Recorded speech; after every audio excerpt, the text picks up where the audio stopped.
विषय न्यूज 24/7 में आप सभी को सुस्वागतम। जी हाँ, भारत ने एससीओ का अप्रैल में होने जा रहे सम्मेलन के लिए पाकिस्तान का रक्षा मंत्री ख्वाजा आसिफ को भी निमंत्रण भेजा है। भारत ने अन्य सदस्य देशों को भी न्योता दिया है। एससीओ की विदेश मंत्रियों की मई में गोवा में होने जा रहे सम्मेलन के लिए भारत ने पाकिस्तान के विदेश मंत्री बिलावल भुट्टो जरदारी को न्योता दिया है। हालांकि पाकिस्तान ने अभी तक दोनों मंत्रियों के भारत में सम्मेलन में हिस्सा लेने की पुष्टि नहीं की है। एससीओ में भारत और पाकिस्तान के अलावा चीन, रूस, किर्गिस्तान, कजाकिस्तान, ताजिकिस्तान और उज्बेकिस्तान सदस्य हैं। 8 देशों के संगठन एससीओ का मौजूदा अध्यक्ष भारत है। पाकिस्तान का रक्षा मंत्री अगर भारत आता है तो ये अपने आप में एक दुर्लभ मौका हो सकता है, क्योंकि इससे पहले पाकिस्तान का रक्षा मंत्री एक बार ही भारत आए थे। बीबीसी से बात करते हुए सेना इतिहासकार मनदीप सिंह बाजवा कहता है, पाकिस्तान के रक्षा मंत्री इससे पहले कभी भारत नहीं आए हैं।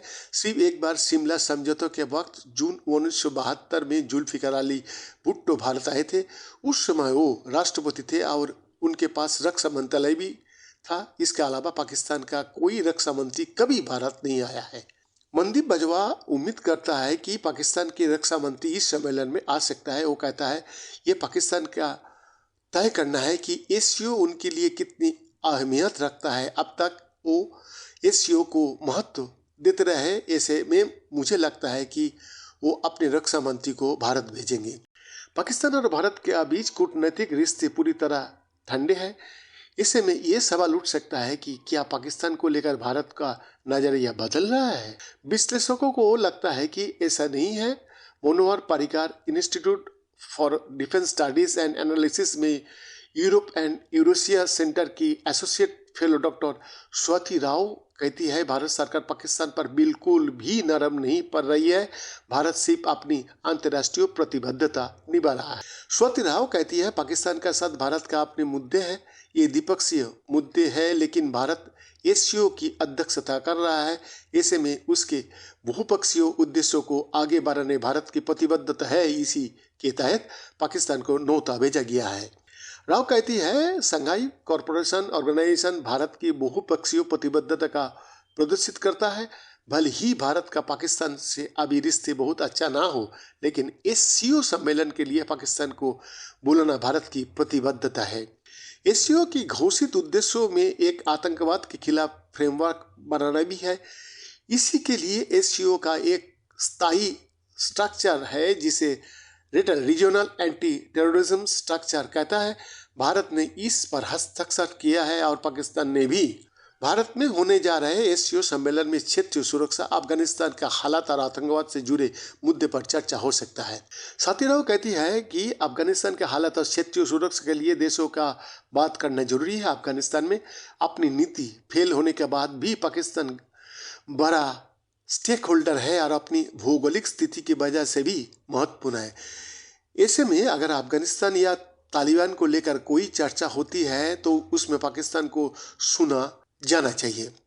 स्वाति राव कहती है, भारत बहुपक्षीय संस्थानों में विश्वास बहाल करना चाहता है।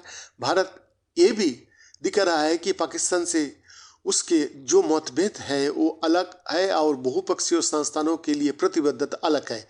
पाकिस्तान की राजनीति पर सेना का भी प्रभाव रहा है। पाकिस्तान में कई मामलों में सेनाध्यक्ष का फैसला प्रधानमंत्री और सरकार पर भी हावी हो जाता है। ऐसे में सवाल ये भी उठता है कि क्या पाकिस्तान के रक्षा मंत्री को बुलाना प्रतिबद्धक है। मनदीप बाजवा कहता है, पाकिस्तान में रक्षा मंत्री का बहुत प्रभाव नहीं है, वहाँ बड़े फैसला सेनाध्यक्ष ही करता है। कई मामले में पाकिस्तान का सेनाध्यक्ष की प्रधानमंत्री से भी अधिक चलती है। भुट्टो के बाद कभी कोई बड़ा ताकतवर नेता पाकिस्तान का रक्षा मंत्री नहीं रहा है। ऐसे में भारत को अगर सुरक्षा मामला पर बात करनी है तो पाकिस्तान का सेनाध्यक्ष से करनी चाहिए। इस तरह के सम्मेलन सिर्फ नेताओं को मिलने का ही नहीं बल्कि कोई मोर्चे पर बातचीत शुरू होने का भी मौका होता है। स्वाति राव कहते हैं, अगर पाकिस्तान का रक्षा मंत्री भारत आता है तो इस बैठक के दौरान कुछ और बातें भी हो सकता है। पाकिस्तान और भारत के बीच मंत्रियों के दौरा आम नहीं है। इससे पहले आखिरी बार पाकिस्तान की तत्कालीन विदेश मंत्री हिना रब्बानी 2021 में आए थे। पाकिस्तान के पूर्व प्रधानमंत्री नवाज शरीफ 2014 में नरेंद्र मोदी को शपथ ग्रहण में शामिल हुए थे। 2015 में तत्कालीन भारतीय विदेश मंत्री सुषमा स्वराज 2 दिन के दौरे पर पाकिस्तान गए थे। प्रधानमंत्री नरेंद्र मोदी भी दिसंबर 2015 में अचानक पाकिस्तान पहुंचे थे। मनदीप बाजवा कहता है, भारत और पाकिस्तान के बीच मंत्रियों के दौर बहुत कम ही हुई है। साल 1965 में युद्ध के तुरंत बाद पाकिस्तान के तत्कालीन खाद्य मंत्री राणा अब्दुल हामिद भारत की गणतंत्र दिवस परेड में मुख्य अतिथि थे। वही भारत का तत्कालीन सेनाध्यक्ष फील्ड मार्शल सेम मौनकेस ने भी युद्धबंदियों के मुद्दे पर चर्चा के लिए 1971 में पाकिस्तान का दौरा किया था। भारत और पाकिस्तान के बीच संबंध उतार चढ़ाव भरे रहे हैं। फरवरी 2019 में पुलवामा में हमला के बाद से दोनों देशों का बीच संबंध में आई तल्खी भारत की जम्मू कश्मीर का विशेष संवैधानिक दर्जा समाप्त करने के बाद और बढ़ गया है। पाकिस्तान अंतर्राष्ट्रीय मंच से कश्मीर का मुद्दा उठाना हर टाइम करता है, जबकि भारत इसे अंतर्राष्ट्रीय मुद्दे की बजाय दो देशों के बीच का द्विपक्षीय मुद्दा मानता है। विश्लेषक मानता है कि अगर पाकिस्तान के मंत्री भारत आता है तो इससे बातचीत के नए मौका जरूर खुलेगी। स्वाति राव कहती है, भले ही भारत अपनी अंतर्राष्ट्रीय और बहुपक्षीय प्रतिबद्धताओं के चलते पाकिस्तान को आमंत्रित कर रहा है, लेकिन ये दोनों देशों के बीच बात शुरू करने का एक मौका जरूर है। हाँ, भारत का इस बात को लेकर सोच हमेशा स्पष्ट रही है कि जब तक पाकिस्तान आतंकवाद के मुद्दे का समाधान नहीं करता, तब तक दोनों देशों के बीच कोई सार्थक वार्ता नहीं होगा। बैद्यनाथ दास का रिपोर्ट, विश्व न्यूज।